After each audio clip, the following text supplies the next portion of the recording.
G'day guys, and thanks for joining me on another episode of Aussie Oz Outdoors. Today we're heading out to Seal Rocks near Tatham Sands, and to change it up a little, we're going to be heading out by jet ski. So I'm meeting up with a couple of guys from work, and they've already put the skis in the water. Unfortunately, one of them's drifted downstream a little bit, so as you can see there, the boys are down there trying to retrieve it, and I'm sure we'll be underway in no time. So after checking the forecast the night before, we know it's going to blow up around 10 AM. That's why we're hitting the water so early this morning, right on dawn. The idea is to get out there and hopefully get onto a couple of reef fish before it blows up, and then shoot back into the creek for maybe a little bit of a fish before we head home. So as far as I'm aware, none of us have been to Seal Rocks before, so I threw it up on Facebook and I got some advice from you guys. So everyone who gave me a little bit of advice on either commenting or sending me a message, cheers for that. But hopefully it pays off. Now let's get out there.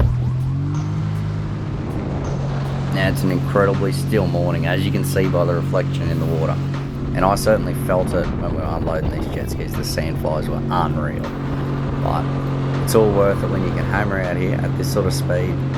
These jet skis seem to top out at about 90 with one person, so we're sitting at about 80 with the two of us on here. So even though we've got quite the distance to cover, we should be there in no time. Man, look at that reflection, that's unreal. Unfortunately, the glassy conditions didn't last. As we started creeping out towards the open ocean, you guessed it, it got a bit choppier, but still, it was about as good as you're going to get on a morning like this. Now as we come up to Seal Rocks here, you can see there's not much of them sticking out, but I reckon later on, there'll be plenty of land to get out and have an explore on. But now it's time to get some lines in the water, and it doesn't take long to be onto our first fish. This little fella was caught on the drift. I had the lure positioned about a foot above the bottom, just enough so I didn't get snagged on everything. And he popped up out from under a rock, I suspect, and he smashed that Zurich fish trap. Oh, that's got a fish on it. Now while I was trying to get this guy unhooked, my other rod got a hit, so I chucked it over to Piercy, and he managed to reel in another little cod. This time he was caught on a piece of mullet. There must be a few of these guys out here, and I suspect they're going to be a bit of a pain later if we can't pick up one a bit bigger. Now as nice as Piercy is, it was getting a little bit cramped on that ski, so I thought probably time to bail. Alright guys, Piercy's just dropped me off here on Seal Rocks. It's a little bit of a beach here at the moment, so it was pretty easy to drop us off. I don't know how I'm going to get back onto the ski. I might have to swim out to it a little bit, but we'll see how we go. Now we've got a couple of cod so far this morning, so it's been alright. Would have been good to get a few more fish, a little bit more variety. Scott gave us a call earlier. He's got a couple of little stripies, and then just cod as well. So I'm going to set up, try a few baits in here in the shallows, and we might bust that drone out and go for a look. See, there's a lot of birds and stuff on this island. It's going to be pretty cool to get some footage.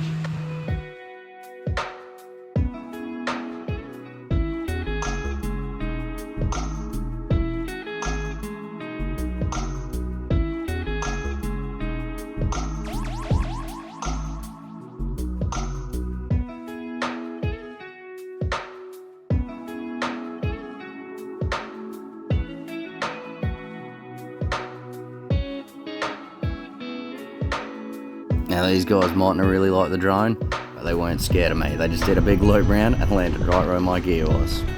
So I had a bit of a fish round where I first landed, and it wasn't too bad. I wasn't getting many bites though, so I thought I might walk up to the main island, the high part. That's where all the pelicans you've probably seen were. But unfortunately up there is a lot of bugs. I don't know what they are. They're like real big mosquitoes. I assume they live on the pelicans or something to do with them anyway, so they were in plague proportions, so I'm staying clear of there.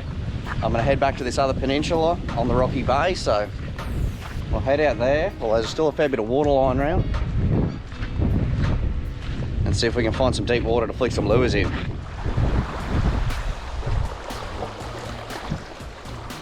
Look at that. First cast back here. Nothing the first time we were here. Now nice little flatty. Put him down.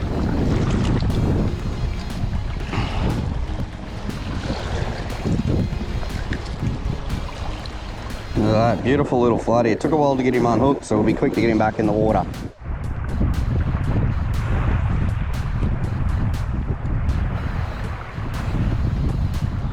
Straight on a big rock. That one's going straight out on a big rock. I'll walk around and try and see if I can get it off, but I'm not planning on getting that wet yet. Alright. So this lure's not actually snagged that far out, but as I look into the water I can see some reef sharks cruising, so I'm going to leave that for now. Right, so what I've done there is I've actually cut the line. I could see the lure, it was just in pretty deep, so I've just cut the line off. I've walked it back to the bank, left a bit of length to it, and just tied it off to a rock. The braid that I had on the rod the last 10 metres or so, it's getting a bit frayed anyway. So when the tide goes down a bit, I'll walk out there, find the line, find the lure. Of course I'll cut the line off and take it home with me so I can put it in the bin properly. But if the tide's going down and you've got time to wait, which I do, because I'm on an island, it's something that you can do. Those lures are 20 bucks, so 20 bucks, come on. I'll get a bag if I can. Anyway, I brought a couple of them with me, so I'm going to bust another one on, go for a little bit of an explore, see what else we can find. And I'll tell you, on this island, there's no shortage of oysters. I don't know if these are the kind you eat, I don't know if there's more than one kind, I don't normally eat them. But there's plenty of them here. If you're an oyster guy, probably worth stopping in and checking them out. But you might have to fight this guy for him. He looks pretty vicious if you ask me, I wouldn't risk it. And this one big rock pool, there's got to be half a dozen or more sea cucumbers. I've never seen them like this before. Just chilling in the rock pools. So again, I found myself probably filming stuff and getting distracted rather than doing more fishing. And in no time, the boys are starting to come in. And after a quick chat, the decision's been made to head back in before it gets too choppy. Where the boys have been fishing a little bit further out, the waves are already starting to pick up. And it's important we get back in before we get too wet out here. And while we still can, this is not the place you want to camp. So we're going to head back into the estuaries and flick a few lures around, see if we can get anything else for the day. I'll see you guys when we get in there.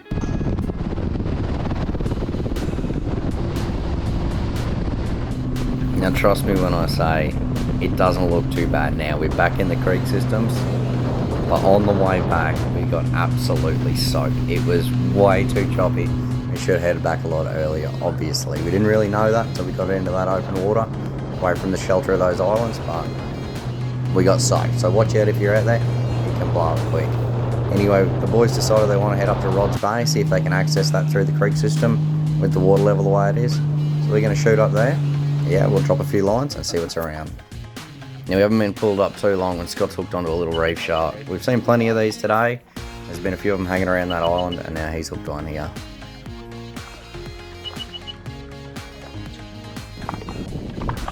It'd be pretty sweet content if you let him bite you.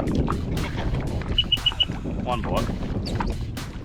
So unfortunately for you guys, Scott decided not to let this guy bite him, and we ended up letting him go. We did catch a few sharks for the day, so they are out there, so just keep that in mind if you're in the water. So I jumped off the jet ski real quick to get some drone footage of them, and you got to throw a rod in the water, especially if there's still bait on it. And I managed to hook up to something decent here. It's giving me a little bit of a run. I thought it was a stingray at first, which I hate catching, but it turned out to be a nice little shovelly, so they're pretty good fun to catch. No real big teeth on them, I don't think. I haven't stuck my finger in their mouth to find out, but let's see if I can grab this guy for a picture.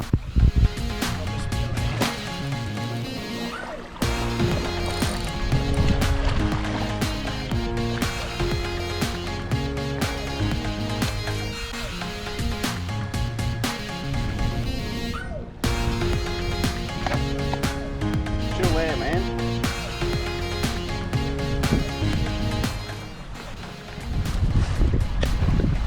So this little fella has slid the hook quite far. I always run two hooks, maybe you've seen my rigs before. I run a bigger one on the end and a smaller one, because normally I use mullet for bait. Anyway, I don't use stainless hooks, so I'm pretty safe to say if I cut this hook off, this guy will recover pretty quickly. So that's what I'm going to do. He's not happy. Let's let him go.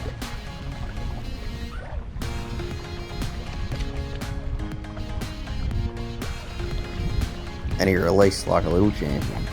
Off he goes. And with that, we decided it's about time we call it quits too, and we decided to head home. Alright guys, I hope you've enjoyed this video. Thanks for joining us on this adventure. Special shout out and thanks to Scott and Piercy for taking me out. And I'll catch all you guys next time.